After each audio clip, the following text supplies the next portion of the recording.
একজন দুর্নীতিবাজ লোকের নেতৃত্বে যদি শিক্ষিত সম্প্রদায়ের মানুষ মিছিল করেন চাকরির জন্য, তাহলে তো ধরে নিতে হবে যে ওই সম্প্রদায় তারা দুর্নীতির সঙ্গে যুক্ত।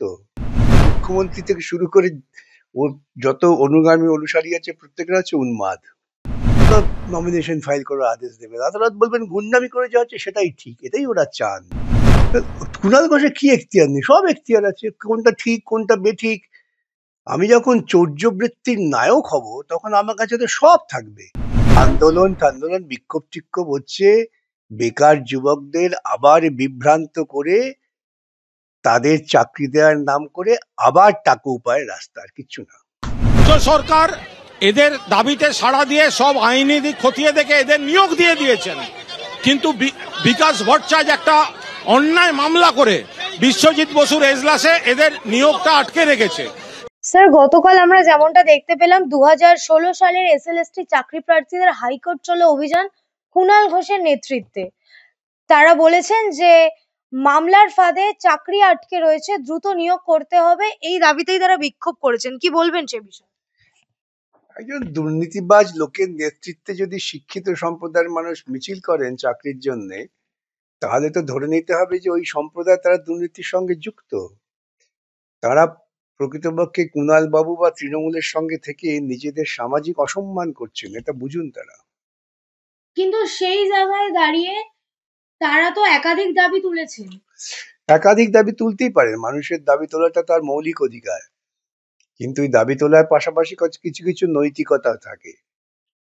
যে আমি বেকার, মানুষের দুঃখ যন্ত্রণা আছে, ভারতবর্ষে বহু বেকার, লক্ষ লক্ষ মানুষ বেকার, কিন্তু তা বলে আমি একটা দুর্নীতিগ্রস্ত লোকের সঙ্গে দুর্নীতি করবার জন্য যুক্ত হয়ে পড়বো, সেটা ভাবার বিষয়। স্যার, সেই জায়গায় দাঁড়িয়ে কুণাল ঘোষ বলেছেন এরা হচ্ছে SLST physical education, work education, এরা যোগ্য। কুণাল বাবু এখন যোগ্যতা নির্ণয় করতে কবে থেকে শুরু করলেন? ওকে কি যোগ্যতা নির্ণয় করার অধিকারটা কে দিয়েছে আমি জানতে চাইছি। কুণাল বাবু চাইছেন এই সমস্ত ছেলে মেয়েদের ভবিষ্যৎটাকে আরো ঝরঝরে করার পরিকল্পনা করছেন। সেই জায়গায় কুণাল ঘোষ এটাও বললেন যে এরা পুরোপুরি যোগ্য, এদের কোনো সিবিআই নেই, এদের সাথে সুপ্রিম কোর্টের কোনো সম্পর্ক নেই। বিষয়টা তো সুপ্রিম কোর্টের নয়, বিষয়টা হচ্ছে তো রাজ্য সরকারের দুর্নীতিমূলক সিদ্ধান্ত সুপারনিউমারি পোস্ট তৈরি করা। এখন কুণাল বাবুদের যখন চোর চুরি করতে নেবে না, তার অনেক রকম যুক্তি থাকে। এটা হচ্ছে চৌর্যবৃত্তি কৌশলের একটা অপরূপ যুক্তি। কি করে সুপারনিউমারি পোস্ট তৈরি হয়, এই জবাবটাই তো আসছে না।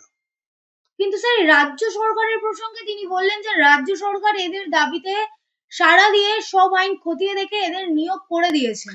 সব আইন খতিয়ে দেখেছে, সেটা বিচারক আদালতে। কোন আইনটাকে খতিয়ে দেখেছে, কার পরামর্শ হয়েছে, এর পেছনে কত টাকার খেলা হয়েছে, অনেক কিছু উঠে আসবে। কুণাল ঘোষ সরাসরি বললেন যে বিকাশ রঞ্জন ভট্টাচার্য একটা অন্যায় মামলা করে বিশ্বজিৎ বসুর এজলাসে মামলাটা আটকে রেখেছেন। হ্যাঁ, ওরা চুরি করবে না, সেই চুরিটা পশ্চিমবঙ্গের মানুষ কি নির্বিচারে দাঁড়িয়ে দাঁড়িয়ে দেখবে? যেখানে লক্ষ লক্ষ বেকার ছেলে রয়েছে, তাদের অধিকারকে বঞ্চিত করে কয়েকজনের সুবিধের জন্য এই যে চৌর্যবৃত্তির রূপায়ণ, তার বিরুদ্ধে তো সবাইকে লড়তে হবে। আমি তো গোটা সমাজকে ডাক দিচ্ছি, আপনারা ঐক্যবদ্ধ হন সমাজটাকে এই চৌর্যবৃত্তদের হাত থেকে বাঁচাবার জন্য। এবং সেক্ষেত্রে আমরা তো গুন্ডামি করতে পারবো না, আমাদের আদালতেই যেতে হবে, কেন আমাদের সংবিধান এই সমস্ত নির্ণয়ের জন্য আদালতকে দায়িত্বপ্রাপ্ত করেছেন। কুণাল বাবুকে দায়িত্বপ্রাপ্ত করেননি, ওর পিসিকেও দায়িত্বপ্রাপ্ত করেননি। আমরা আইনি পথে আছি, ওরা বেআইনি পথে আছে। কিন্তু স্যার, কুণাল ঘোষ তো বলছেন যে আপনি ভুল মামলা করেছেন। কুণাল বাবু এখন এটা ঠিক করবেন? বাবা, কুণাল বাবু এত সর্বকালদর্শিতা তো আমি জানতাম না, যে কোনটা ঠিক কোনটা ভুল উনি ঠিক করে দেবেন। তাহলে তো ভারতবর্ষে আইন সংবিধান কিচ্ছু দরকার নেই, মমতা একদম কুণাল বাবুকেই বলে দিন উনি হচ্ছেন সর্বসর্বা, তাহলেই হয়ে গেল। এই বিচারপতি দিনের পর দিন এক একটা করে মামার বাড়ির আবদার দেখাচ্ছে। আজকে এপিডেভিট দিতে হবে, কালকে এজিকে এসে বলতে হবে, পরশু অমুক। তা এতগুলো ছেলে মেয়ে আজকে তো কম, তার কারণ আজকে কোর্ট থেকে সরাসরি চলে এসছে। এদের দাবি অবিলম্বে এটা প্রধান বিচারপতিকে হস্তক্ষেপ করতে হবে। এই সমস্ত ছাগল পাগলের কথা নিয়ে না সময় নষ্ট করবেন না, এসব উন্মাদ। রাজ্যের মুখ্যমন্ত্রী থেকে শুরু করে ওর যত অনুগামী অনুসারী আছে প্রত্যেকরা হচ্ছে উন্মাদ। কিন্তু স্যার কুণাল ঘোষ এটাও বললেন যে এদের দাবি অবিলম্বে প্রধান বিচারপতিকে হস্তক্ষেপ করতে হবে। সে হস্তক্ষেপ প্রধানের কাছে দরখাস্ত করলে আর মিছিলের দরকার থেকে, মামলা তো শুনানি হচ্ছে, চলছে। আচ্ছা, কি করে করেন কুণাল বাবু? তারা সুপ্রিম কোর্টে দাঁড়িয়ে বললেন যে আমরা একটা নিয়োগও করব না, আর তারপরে কুণাল বাবু এ কথা বলছেন। কে যে বেশি পয়সা খাচ্ছে আমি বুঝতে পারছি না। মানে এখন অভিষেকের পয়সার খামতি পড়ে গেছে, তাই কুণাল বাবু এখান থেকে পয়সা খাওয়ার চেষ্টা করছেন।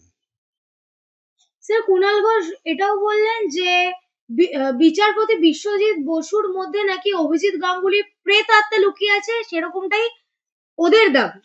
হ্যাঁ, ওরা সব বিচারপতির মধ্যে, ওরা আজ পর্যন্ত একজন বিচারপতিকে বলেছেন যে সেই বিচারপতি ঠিক ঠিক বিচার করছে, সব বিচারপতিদের বিরুদ্ধেই ওরা ক্ষোভ উগড়ে দিচ্ছেন। কেন? ওরা গুন্ডামি করে পাড়ার লোককে ভয় দেখাতে পারেন, মহিলাদের ধর্ষণ করে ভয় দেখাতে পারেন, বেকার যুবকদের হুমকি দিয়ে ভয় দেখাতে পারেন। এখন বিচারপতিদের ভয় দেখাতে পারছেন না, আর এইটাই হচ্ছে ওদের মুশকিল। বিচারপতিদের ভয় দেখাবার চেষ্টা করছেন। গুন্ডামি শ্রেষ্ঠ পন্থা, এটাকে ওরা কাজে লাগাবার চেষ্টা করছেন। কিন্তু সবসময় তো হয় না, দু চারজন ব্যতিক্রম তো থাকেই। আর আমাদের দেশে এখনো বিচার ব্যবস্থাকে আমরা মনে করি তারা চেষ্টা করছেন, ভুল হোক ঠিক হোক, একটা নির্দিষ্ট নিয়মের মধ্যে কাজ করতে, আর তাতেই তৃণমূলীদের বড় আপত্তি। কেন বিচারপতিরা এত দুর্নীতির বিরুদ্ধে কথা বলেন? কেন মামলাকারীরা আদালতে যান দুর্নীতির বিরুদ্ধে? কুণাল বাবুরা যত এইসব কথা বলবেন, তত সাধারণ মানুষ আরো আরো ওদের এই অসৎ পথে চলে পয়সা উপার্জনের পথটাকে রুদ্ধ করে দেবেন। দেখ না, গুন্ডামি করে যাদবপুরে নির্বাচন করতে চাইছিল না, যে নির্বাচন হলো ওটা উঠে গেছে। মেদিনীপুরে কোঅপারেটিভ নির্বাচন করতে দেবে না, গুন্ডামি করে নমিনেশন ফাইল করতে দেবে না, তার জন্য আদালতে আসতে হচ্ছে। কেন আদালত নমিনেশন ফাইল করার আদেশ দেবে? আদালত বলবেন গুন্ডামি করে যা হচ্ছে সেটাই ঠিক, এটাই ওরা চান। এখন এটা হচ্ছে না বলে এত ক্ষোভ ওদের। স্যার আপনি তো একজন আইনজীবী, একজন বিচারপতিকে এভাবে সরাসরি টার্গেট করা কি তার এখতিয়ারের মধ্যে পড়ে? কুণাল ঘোষের কি এখতিয়ার নেই? সব এখতিয়ার আছে, কোনটা ঠিক কোনটা বেঠিক। আমি যখন চৌর্যবৃত্তির নায়ক হব, তখন আমার কাছে তো সব থাকবে। কেন? আমার নেত্রী, তিনি এখন প্রশাসনের মাথায় বসে আছেন, তিনি চৌর্যবৃত্তির মহানায়িকা। অর্থাৎ তাদের কথা অনুযায়ী কাজ করতে হবে, তো সেটাই তো কুণাল বাবুর একমাত্র লক্ষ্য। স্যার কুণাল ঘোষ বললেন যে 61টা হিয়ারিং হয়ে গেছে, এখনো ফল পাওয়া যায়নি কোনো। ফল পাওয়া যাবে, ওরাই তো সুপ্রিম কোর্টে গিয়েছেন, সুপ্রিম কোর্টে গিয়ে তো ওরাই আটকে রেখেছেন। কুণাল বাবু তো, আমি জানতাম সাংবাদিকতা করতেন, কাগজপত্র একটু পড়তে টড়তে পারেন। সুপ্রিম কোর্টে গিয়ে ওদের সরকারের আইনজীবী কি সওয়াল করেছেন সেটা কি শোনেননি উনি, নাকি তার ইংরেজির অর্থ বোঝেননি? যদি ইংরেজির অর্থ না বুঝে থাকেন, তাহলে ওদের দলে কিছু কিছু লোক আছে যারা ইংরেজি জানে, তাদের কাছ থেকে অর্থটা বুঝে নিন।